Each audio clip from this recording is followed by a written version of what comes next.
Ultimately, the job of the support staff is to allow the manager to prepare for the big games, have all the best players on the pitch in the best possible form. So what Gary Owens there is having to defend is, did the FAI drop the ball on this one and most definitely not, and make Stephen Kenny go into that game without not do everything that they should have done? No, let me take you back there for a moment and explain what happened. OK, so to get these international matches going at all, the FAI have entered into an agreement with the HSE, NFET, the government and UEFA that certain protocols must be followed. And those protocols were followed when we got to Bratislava. UEFA on the ground took charge of a testing procedure. They sent those tests to a local clinic, and 28 hours later the test came back and said one of the backroom staff was positive. We now know that was wrong, so there's where the mistake was made in the first instant. But from that moment the FAI have only one policy, and that is to follow the procedures to the limit, and they had to take out the 2 players. That was not of any choice. Why? Because we've entered into that agreement. It is a green light agreement that allows us to carry on playing elite sport at this time. And if we did not do that, we would lose the ability to play matches at all. And I think there's also consequential penalties as well on top of that. So very much the FAI had no choice but to follow the protocols that they agreed in place to get these games going at all. The damage was done with the false test. Now, to compound matters, we come back and a test takes place of another player who finds himself with the COVID-19 with a positive test, and we hope everything works out there and that he's fine. But the problem, of course, when you start to look at it and you look at the sustainability of all this, is how long it's taking for those test results to come back in an elite sporting environment like this. I think it's taken about 28 hours for each test to come back, and when you're together for a game 3 or 4 days apart, in order to make this work, and make it sustainable, you're going to have 40, 50, 60 players in the next squad.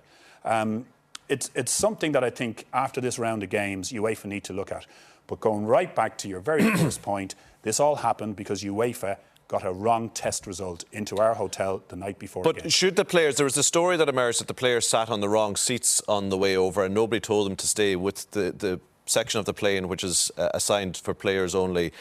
So should the players have been next or near a non-playing member of Players staff? make mistakes now. I think that's a very, very small mistake that they made. I was always looking for extra leg room on the plane, for instance, as soon as... No, we're not... OK, the players sat in the wrong place, but should somebody not be over that and saying, you lads are the precious cargo here, keep away from anybody else? But just as you know, the players would have been well tutored in what was expected of them in the bubble, throughout the bubble and within the bubble. Now, that they chose to do that was a problem, because we had to report that then when the sort of, I suppose, the story had to be told, and we had to open up to HSE. And they appealed, and, of course, out there at the time, and the HSE didn't want to know it.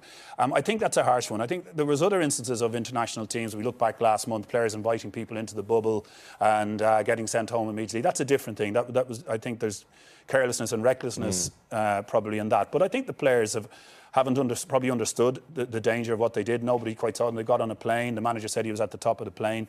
But I can't see how, again, you think it's an FAI problem. UEFA got this terribly wrong in Slovakia, and it set a chain of events in place. And one thing I'm going to do here, I'm going to stand up for the operations team and the backroom staff, who have hardly got any sleep in the last week, putting everything together in a terribly difficult environment, and to be sold a pup by UEFA and by the testing in Bratislava, and for me to even be here defending them. They're a hell of a bunch of people who are working really, really hard. Stephen is frustrated and showed a bit of frustration in a press conference, wondering why an essential person was there, but he'll now realise that UEFA insist there is a communications person there, and that person came home and was negative. So a chain of events happened here, but this is one time when I think the FAI bashers need to... Look, obviously you have to declare an interest. Until recently you were a member of the staff there, and absolutely acceptable that you will give that side of the story.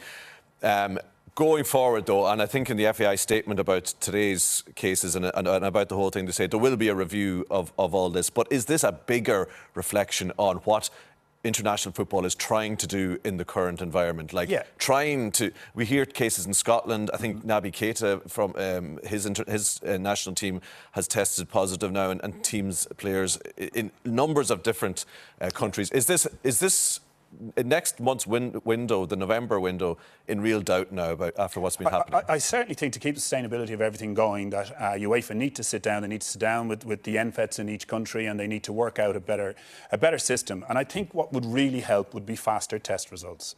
Faster test results of it. We had to do testing and have players together for 28 hours before a result comes back. That's 28 hours of danger in many ways. And I don't think it's good enough. And I think UEFA have to stand up, take responsibility for this, and have a better situation in place next month.